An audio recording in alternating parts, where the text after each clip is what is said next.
আপনাকে 5 বছর পরে ফেয়ার ইলেকশন করতেই হবে। পৃথিবী জুড়েই চালু আছে যে আপনার কিছু কিছু ভিশন থাকতে হয়, রাইট? ওই ভিশনটা যদি এক্সিকিউট আপনি করতে চান তাহলে ওই পদ্ধতিতে আপনার আগাইতে হয়।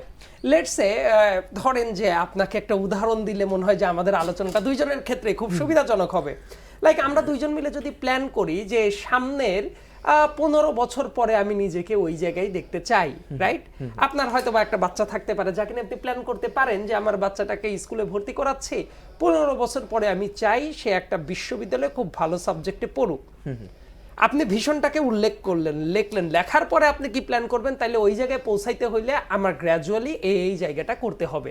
তার মানে তাকে ভালো টিউটর দিতে হবে, স্কুলে একটা যাতে ভালো পড়াশোনা করতে পারে সেটা দেখতে হবে, তার মানসিক স্বাস্থ্য ঠিক আছে কিনা এটা দেখতে হবে। কিন্তু 15 বছর পরে এই ভিশনের মধ্যে ভিশনটা 2034 সাল পর্যন্ত রাখবেন, রাখার পরে আপনার কাজটা হইলো ওই পেজটাকে মাথায় রেখে পরিকল্পনাটা এগিয়ে নিয়ে যাইতে পারতেছেন কিনা। নট নেসেসারিলি যে ও তার মানে কি আমাদের প্ল্যান আছে নাকি 2034 সাল পর্যন্ত ক্ষমতায় বসেই থাকবো। ভাই, তার আগে তো ওই ইস্তেহারে এটাও আছে তত্ত্বাবধায়ক সরকার ব্যবস্থা থাকবে, ওই জায়গায় গুড গভর্নেন্সের কথা আছে, ওই জায়গায় ইলেকশনের কথা আছে।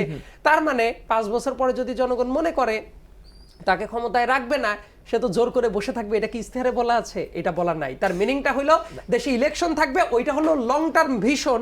ওই ভিশনটাকে এক্সিকিউট করার জন্য কাজটা শুরু হবে। যেমন গাছটা লাগানোর পরেই তো আপনি ইশতেহার প্রকাশ্য ডিজাইন, কিন্তু মানে আমরা মনস্তাত্ত্বিক এটা পৃথিবীর অনেক জায়গাতেই আছে। ওই জন্যই তো আমি পরিবারের উদাহরণটা বললাম। আরেকটা জায়গা কিন্তু খুব স্পষ্ট করা হয়েছে, সেটা হলো নির্বাচন ছাড়া সরকার পরিবর্তনের